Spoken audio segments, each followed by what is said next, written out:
Transformers, more than meets the eye. Autobots wage their battle to destroy the evil forces of the... Hello everybody, this is Toys R Us. For this special figure showcase, we're going to be looking at the Transformers crossover Back to the Future Gigawatt car. What we're going to do with this video, we're going to unbox him live on here, have a look at every single thing that comes within the packaging.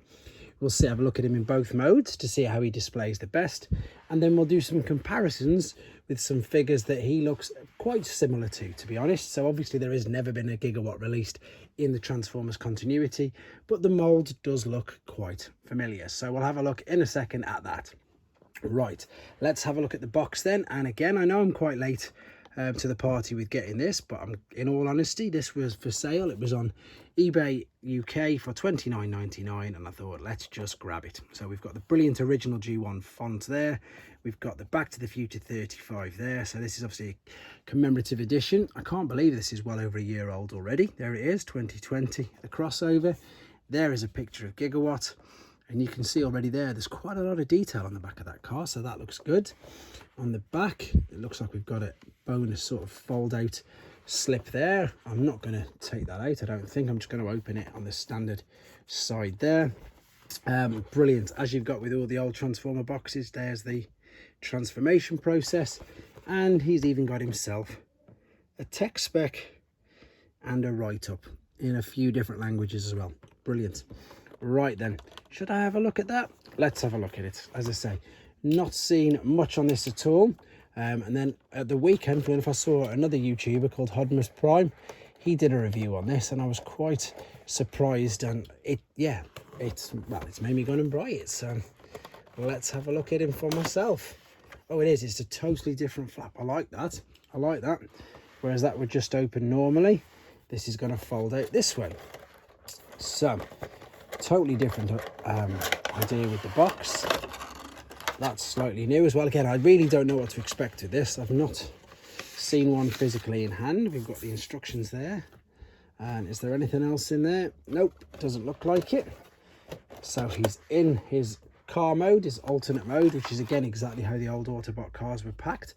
So that's, I suppose, a nice little homage to G1 as well. Right, and you can see there, for those who know the movie, this was what they used in the movie, as I say, to catch, when the lightning bolt struck, to catch the telephone wire.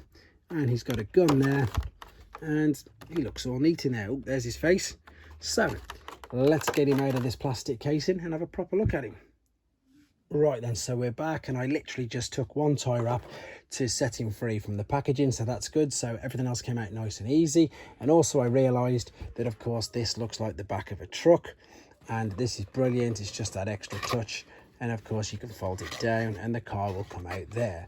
So I never noticed that at the beginning. It's just come to me, so of course I wanted to share that with you guys as well.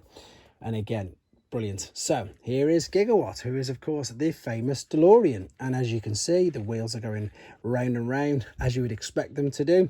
You've got some lovely translucent plastic there in the windows where you can't see too much. You can just see some nice line effect. It looks really good. I like that. You've got like a mattish grey, I suppose, finish. And then this is the really impressive bit at the back. Look at the detail there. That really does look like there's loads of cables. Loads of cables there. Right, so let's have a look at the accessories that came with him. So we've got these here. This actually now separates. So what we can do first and foremost is we can take the gun and we can store it away. Underneath you can see there's a little cutout there, so we can slot this gun into there, and then that, you can't even really tell, that's just now the front of the car, which I think is brilliant. We can attach the part here to the back, which is there. There we go. Oh, it's brand new, so it probably won't stick. Is it going to stick for me? Let me have a look. I've got to line it up. So you can see there that you've got the dowel and the peg. So let's just line this up into position, he says. I'm not having any luck with this, am I? There we go. That's in position now. And then of course we've got the, I don't know what to call it, an anchor. It's clearly a hook. This is what they attach in the back of the vehicle. And then of course, for the ones who've seen the film, this is where they would then drive. And of course, attached, I'm pretty sure it's a telephone line, but it gets shot by lightning. And of course, it can go back to the future. Which reminds me, I just saw the number plate but forgot to show you guys, and the number plate is out of time. Brilliant. So clever. And of course, because it's a flying car, it wouldn't be a flying car unless you could of course do that. So you can fold. They're a bit stiff, but again, it's brand new. You've just seen me take it out of the box. There is your flying car mode. Absolutely stunning. Really liking that. Again, the detail is really good. Really good. Yeah, loving it. Can any of you sort of guess which sort of mold it might be using yet? Maybe it'll be a little bit more apparent in a second, because I'm going to come right back with you now, and he's going to be in his robot mode, and we'll do a couple of comparisons with the mold, and I'll come right back with you now. Okay guys, so we're back and he's in robot mode, and just a quick couple of things. I'd like to apologise first and foremost for not doing the transformation on camera. There's a couple of reasons why I don't do that. The first and foremost main reason is I really just don't want to spoil it for you guys. But the other reason as well is the fact that I want to keep the length of the video down. But let's have a look at him in robot mode. He is brilliant. And also quickly, especially when I spin around to the back and you can see these wings, I deliberately didn't show you this in car mode, because what I'm going to do after this, I'm going to transform him back, and we're going to do, as I say, the final thoughts, and I'm going to show you the last few of the things with that. Because with this figure, let's have a quick look at his head sculpt.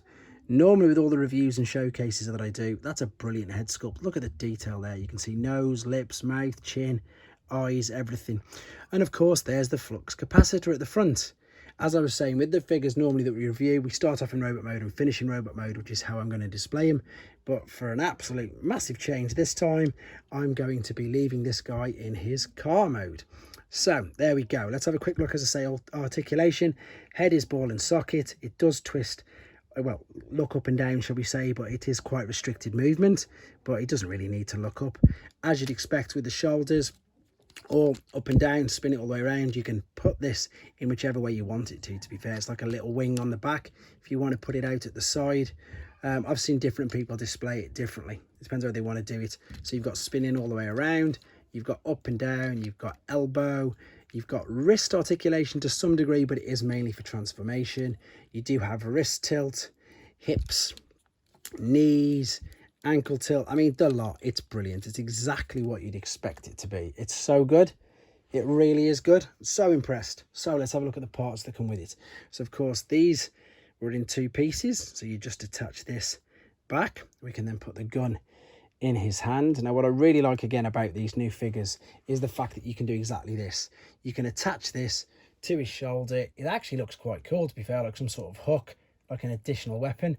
And I know it's just attached to the arm, but the reason why I like this, and again, I'm sure growing up as a kid with yourselves, you always tend to lose weapons, but if you can attach every single thing to the figure, which you can there, you've got far less chance of losing them. So it's brilliant. Okay, one other quick thing. Obviously, there's no other Gigawatts down the Transformers continuation of toy figures. However, he does look kind of familiar, doesn't he? He does look a bit like him. And again, that's probably one of the reasons why I like it. Very similar. We've got blue ones, yellow ones, all sorts of different molds of this guy straight after. But yeah, really good. Obviously the doors don't fold out, etc. But he does look very much like Sideswipe. He does take 17 steps to transform, and there he is, as you can see, in his robot mode. I'm again impressed. I keep saying it, I mean it. It's going to be a collectible as well, guys. So for $29.99 on eBay, on Hasbro UK, I think it's worth it. So final thoughts coming up right now. I'm going to transform him back because, yeah, for a completely different thing for me, I'm going to leave him left in alternate mode. Coming back right now. Okay, there we go. So as I say, very strange for me, but back to the alternate mode to finish off. And yeah, I'm going to keep him this way. He just looks really good. So these were the wings which I had on his shoulders there. Of course, there's only one way for them to go in the car mode, but again, you can move them, swivel them around to your, I suppose, desired placement when he's in his alternate mode. This was, of course, the last bit that I didn't do at the beginning, and it's just because I wanted to save it till the end. I like to always sort of show a few things different at the end. I mean, of course, the negative is you can now clearly see that it's a robot inside, but you don't need it to have it so far up. You could perhaps have this one down and this up, or if you had it from the front, it looks brilliant. And of course, it's what the car did So it's I know it's part of the transformation process, but it's also the fact that you can display it in that mode or in that way if you wanted to. Brilliant little touch, brilliant little feature. And yeah, again, overall, really impressed with this guy. Definitely should have picked him up earlier. And again, I can just see this being one of them quirky little figures that in the future that everyone's going to sort of want, not only if you're a Back to the Future fan, but of course Transformers fan, and maybe just, you know, movie memorabilia collections. So overall, yeah, I'm impressed. You can tell, really liking it. There you go, guys. If you've got one, hope you're enjoying it. If you haven't got one, or if you're a bit late to the party like myself and you weren't too sure, I really hope that this review and this showcase has actually helped you with your decision on getting him, because again, I am late, but I'm appreciating the figure very much. So thank you very much for watching. Any ideas and comments, leave them for me in the section, please. And of course, please take care. Thanks for watching. Like and comment, and don't forget to subscribe.